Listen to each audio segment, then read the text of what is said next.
دیا جا رہا ہے اور درس کے یہ فرائض حضرت علامہ مفتی صاحب الرحمان صاحب ہزاروی سر انجام دیتے ہیں. آپ ان کی زبانی قرآنی نکات پر مشتمل درس قرآن سماعت فرمائیے. صلاۃ والسلام علیہ یا رسول اللہ. نحمده ونصلي ونسلم على رسوله الكريم. اما بعد فقد قال الله تبارك وتعالى في الكلام المجيد. اعوذ بالله من الشيطان الرجيم. بسم الله الرحمن الرحيم. وقاتلوا في سبيل الله الذين يقاتلونكم ولا تعتدوا ان الله لا يحب المعتدين. واقتلوهم حيث ثقفتموهم واخرجوهم من حيث اخرجوكم والفتنة اشد من القتل. ان الله وملائكته يصلون على النبي يا ايها الذين امنوا صلوا عليه وسلموا تسليما. اللهم صل على سيدنا ومولانا محمد وعلى ال سيدنا ومولانا محمد وبارك وسلم وصل عليه. الصلاة والسلام عليك يا سيدي يا رسول الله وعلى آلك وأصحابك يا حبيب الله. الصلاة والسلام عليك يا سيدي يا نبي الله وعلى آلك وأصحابك يا حبيب الله. الصلاة والسلام عليك يا سيدي يا شفيع الله وعلى آلك وأصحابك يا حبيب الله. حضرات گرامی، قرآن مجید دوسرا پارہ سورہ البقرہ اس کے 24ویں رکوع کی ایک پوری آیت اور دوسری آیت کا کچھ ابتدائی حصہ ابھی میں نے تلاوت کرنے کی سعادت حاصل کی ہے. پروردگار عالم رب العزت ارشاد فرماتا ہے وقاتلوا فی سبیل اللہ الذین یقاتلونکم، اور لڑو اور جنگ کرو اللہ کی راہ میں ان لوگوں سے جو تم سے لڑتے اور جنگ کرتے ہیں. ولا تعتدوا، اور حد سے آگے نہ بڑھو. ان اللہ لا يحب المعتدین، بے شک اللہ تعالی حد سے آگے بڑھنے والوں کو پسند نہیں کرتا. پروردگار عالم نے رب العزت نے مالک الملک نے پہلے جہاد بالنفس کا ذکر فرمایا اور اب جہاد بالکفار کا تذکرہ ہو رہا ہے. یوں سمجھیے کہ پہلے ایک دشمن کے ساتھ مقابلہ کرنے کا اللہ نے ذکر کیا تھا، اب دوسرے دشمن کے ساتھ مقابلہ کرنے کا حکم ہو رہا ہے. یا اس طرح سمجھیے کہ پہلے گھر کے دشمن کو ذلیل کرنے کا حکم دیا گیا، اب بیرونی دشمن کے ساتھ مقابلہ کرنے کا اللہ نے حکم فرمایا. یا اس طرح سمجھیے کہ پہلے اپنی اصلاح، گھر کی اصلاح کرنے کا حکم تھا، اب باہر دوسرے لوگوں کی اصلاح کی طرف مسلمانوں کو متوجہ کیا گیا. سبحان اللہ، ماشاء اللہ. سب سے بڑا دشمن انسان کا اپنا نفس ہے.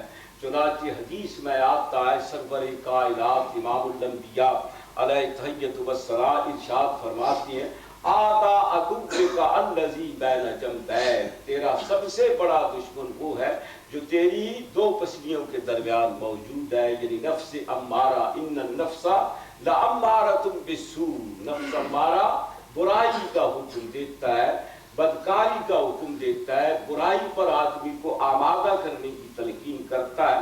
کہ جس کی اصلاح کے لیے اللہ کے پاک باز بندے ہمیشہ متوجہ رہے، نفس امارہ کے ساتھ مقابلہ کرتے رہے، نفس کو مات کیا، ذلیل کیا. چنانچہ حضرت شاہ عبدالعزیز محدث دہلوی رحمت اللہ علیہ کے زمانے میں ایک شخص سے یہ کلمات صادر ہوئے کہ نہ تو میرا بندہ ہے، نہ میں تیرا بندہ ہوں اور نہ تو میرا خدا ہے. یہ کلمات جب علماء تک پہنچے تو انہوں نے کہا کہ یہ شخص تو اسلام سے خارج ہو گیا، کہ یہ اللہ کریم کو اپنا خدا تسلیم نہیں کرتا اور اپنے آپ کو اس کا بندہ نہیں مانتا. تو انہوں نے اس شخص کے خلاف فتویٰ دیا. چنانچہ شاہ صاحب کے پاس جب یہ فتویٰ پہنچا تو آپ نے فرمایا کہ جس شخص سے یہ کلمات صادر ہوئے ہیں، جو ان کلمات کا متکلم ہے، جس نے یہ کلمات کہی ہیں اسے بلا کے پوچھ لینا چاہیے کہ آیا تیری مراد کیا ہے، کیونکہ متکلم اپنی مراد کو خود اچھا سمجھتا. انہوں نے کہا کہ اس میں پوچھنے کی تو بات کوئی نہیں، تو بالکل صاف مسئلہ ہے. تو بہرحال شاہ صاحب نے اسے بلایا اور بلا کے دریافت کیا. اس نے کہا کہ نفس کی اصلاح کے لیے میں نے 1 سال تک سیب نہیں کھائی تھی. نفس چاہتا تھا، میں اس کی مخالفت کرتا تھا، تو آخر اس نے مجھے مجبور کیا، تو میں مجبور ہو کے میں سیب لینے کے لیے دکان پر گیا. میں نے 2-4 سیب خریدے. نفس مجھے کہنے لگا کہ اب کا ایک یہ انتظار ہے، جتنا جلدی ہو انہیں کھا لیجیے. جو ہی اس نے نفس نے مجھے ان کے کھانے پر آمادہ اور اشتہار دلایا تو ایک دم اللہ کریم نے میری امداد فرمائی، میری نصرت فرمائی. تو میں نے اس سے کہا کہ یہ تو اس طرح مجھے حکم دے رہا ہے جس طرح میں تیرا بندہ اور تو میرا خدا ہے، لہذا نہ میں تیرا بندہ ہوں اور نہ تو میرا خدا ہے. یہ تو میں نفس سے کہہ رہا تھا.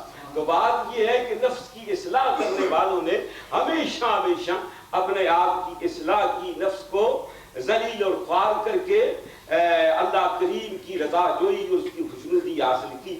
تو پروردگار عالم نے، رب العزت نے یہاں بیرونی دشمن جو کفار اور مشرکین ہیں ان سے آمادہ جنگ ہونے کی تلقین فرمائی. اسلام میں چونکہ مساوات اور اصول عدل ہر معاملے میں کار فرما ہوتا ہے، اس واسطے اسلامی جنگ، اسلامی جہاد باقی دنیاوی جنگوں سے بالکل مختلف اور الگ ہے. اسلام میں لڑنا یا اس قسم کے کام کرنے اگرچہ یہ اچھے نہیں، لیکن اللہ کی رضا کے لیے آدمی جو کام کرے وہ اچھا ہے. رب تعالیٰ کی رضا کے لیے ایک بندی دوڑی، اللہ کریم نے اس کے دوڑنے کی، اس کی سائی کی اللہ کریم نے تعریف فرمائی اور مسلمانوں پر اس سائی کو ضروری قرار دیا. اسی طرح جتنے کام بھی اللہ کی رضا اور کی خوشنودی کے لیے کیے جائیں تو اللہ کریم ان سے خوش ہوتا ہے اور بندے کو ان کاموں کے کرنے سے تقرب حاصل ہوتا ہے.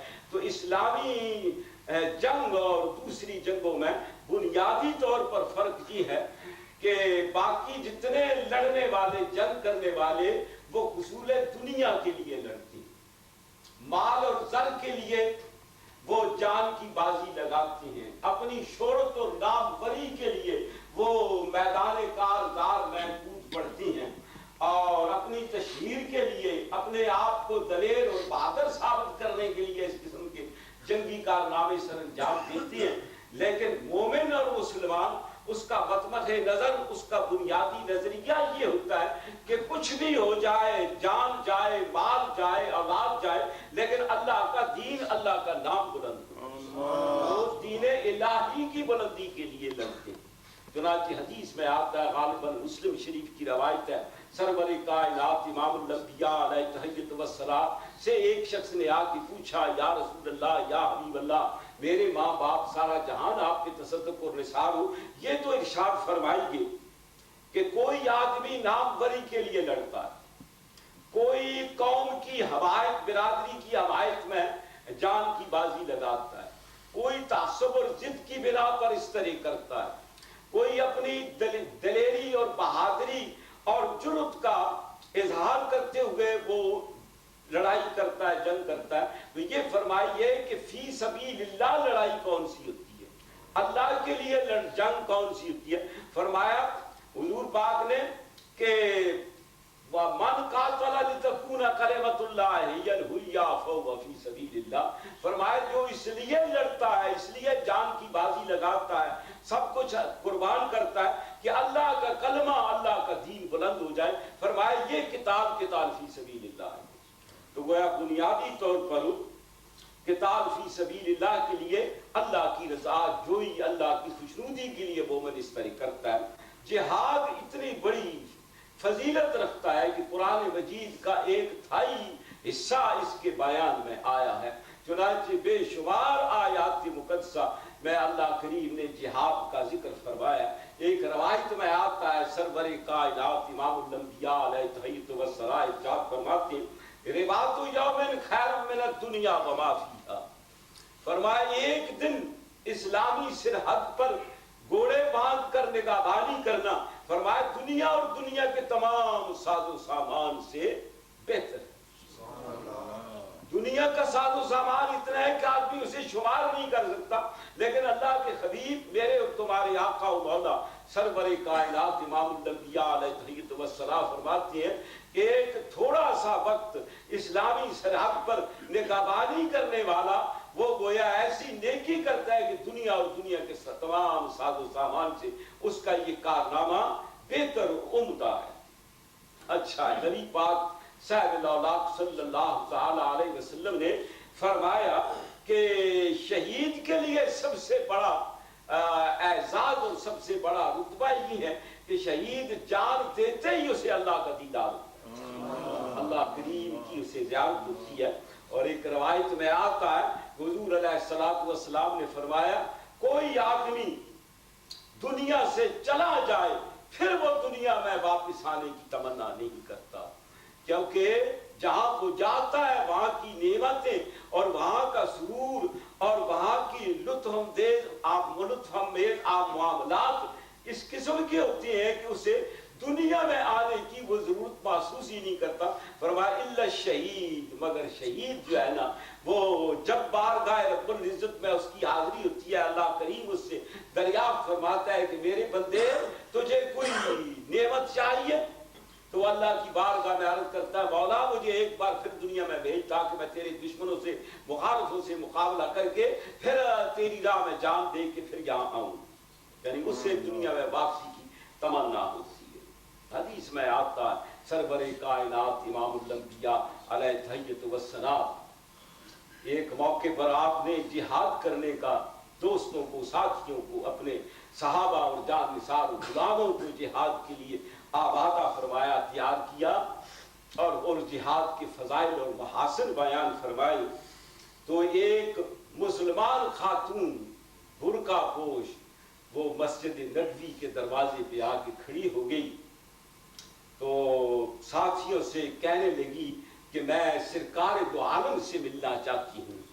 تو کسی ساتھی نے نبی پاک سے جا کے ذکر کیا، آپ تشریف لائے، اس خاتون سے پوچھا کہ مسلمان خاتون تو کائے کے لیے اس وقت آئی ہے؟ یہ تو جہاد کا موقع ہے، میں بہت مسلمانوں کو جہاد پر آمادہ کر رہا ہوں، اور لوگ جوک تر جوک آ کے فوج جہاد میں شامل ہو رہے ہیں۔ اس نے اس کی گود میں چھاتی سے ایک چھوٹا سا بچہ وہ لپٹا ہوا تھا، وہ عرض کرنے لگی یا رسول اللہ یا حبیب اللہ، پچھلے سالوں میں یہ میرا جو بچہ ہے نا اس کا والد کسی جنگ ہی میں شہید ہو گیا، اب میں اکیلی گھر میں رہتی ہوں اور یہ شیرخوار بچہ ہے، آپ نے جب اعلان فرمایا تو میں برداشت نہ کر سکی، تو میں اس بچے کو لے کے آپ کی خدمت میں حاضر ہو گئی ہوں کہ اس چھوٹے سے بچے کو آپ قبول فرما لیں۔ نبی پاک نے فرمایا ارے خاتون یہ چھوٹا سا شیرخوار بچہ جہاد میں کیا کام آ سکتا ہے؟ اس عورت نے جو جواب دیا آپ ادھر سے لکھنے کے قابل ہے، فرمایا آج اللہ یہ تو میں بھی سمجھتی ہوں، لیکن یہ اتنا تو ہوگا یہ جہاد نہیں کر سکتا، بول نہیں سکتا، تلوار نہیں مار سکتا، تیر نہیں چلا سکتا، لیکن یہ اتنا تو ہو سکتا ہے کہ کسی مجاہد کی یہ ڈھال تو بن سکتا ہے۔ یہ شوق تھا۔ وہ شاعر کہتا ہے نا وہ مائیں جب کہ لیتی تھی بلائیں دیا کرتی تھی بیٹوں کو دعائیں، عبادت میں کٹے بیٹا جوانی شہادت پر ہو آخر زندگانی۔ اسی واسطے امیر المومنین سیدنا فاروق اعظم رضی اللہ تعالی عنہ ہر نماز کے بعد یہ دعا مانگا کرتے تھے، اللہم ارزقنی شہادتن فی سبیلک و وفاتم ببلد رسولک، اے اللہ موت دے تو شہادت کی موت دے اور موت آئے تو رسول کے قدموں میں آئے۔ اقبال کہتا ہے اور ان کو دے حضور یہ پیغام زندگی، میں موت ڈھونڈتا ہوں زمین اجاز میں۔ تو اس واسطے اللہ کریم نے فرمایا لوگو اللہ کی راہ میں، یعنی بنیادی شرط مسلمان کی جہاد کی، مسلمان کی تلوار اٹھانے کی، ہتھیار اٹھانے کی، میدان کارزار معرکہ جنگ میں جانے کی بنیادی شرط یہ ہے کہ اس کی جنگ، اس کی لڑائی، اس کا مقابلہ فی سبیل اللہ، اللہ کی رضا کے لیے۔ فرمایا ان لوگوں اللہ کی راہ میں ان لوگوں سے لڑو جو تم سے لڑتے ہیں، یعنی جو لوگ جو کافر تم سے ابتدائی جنگ کریں، تم سے چھیڑ چھاڑ کریں، تمہارے مقابلے میں آئیں اور تم سے آمادہ جنگ ہو، فرمائے تم بھی ان سے آمادہ جنگ ہو جاؤ، ویسے بلا وجہ چھیڑ چھاڑ نہ کرو، فرمایا ولا تعتدوا، اور حد سے آگے نہ بڑھو۔ کیا مطلب؟ یعنی جو بیچارے جنگ کرنے کے قابل نہیں، انتہائی بوڑھے ہیں، عورتیں ہیں، بچی ہیں، فرمایا انہیں نہ مارو، انہیں کچھ نہ کہو، کیونکہ وہ جنگ کی قابلیت، جنگ کی صلاحیت نہیں رکھتے۔ ایک جنگ میں سرور کائنات امام الانبیاء علیہ السلام کو آ کے کسی نے اطلاع دی ایک عورت جنگ میں مری ہوئی دیکھی گئی، اس کی لاش پڑی ہوئی دیکھی گئی، تو سرکار سے آ کے ذکر کیا گیا، نبی پاک نے ساتھیوں کو جمع کر کے فرمایا اس عورت کو کس نے مارا ہے؟ جب یہ بیچاری جنگ کرنے کی صلاحیت قابلیت نہیں رکھتی تو تم نے بلا وجہ اسے کیوں مارا؟ وہ اسلام، وہ اصول مساوات اور عدل و انصاف کی ہر حال میں اپنے بیگانے سب کے مقابلے میں وہ اس کا لحاظ رکھتا ہے۔ فرمایا ان اللہ لا یحب المعتدین، یقیناً اللہ جو حد سے بڑھنے والے انہیں پسند نہیں کرتا۔ الحمدللہ رب العالمین۔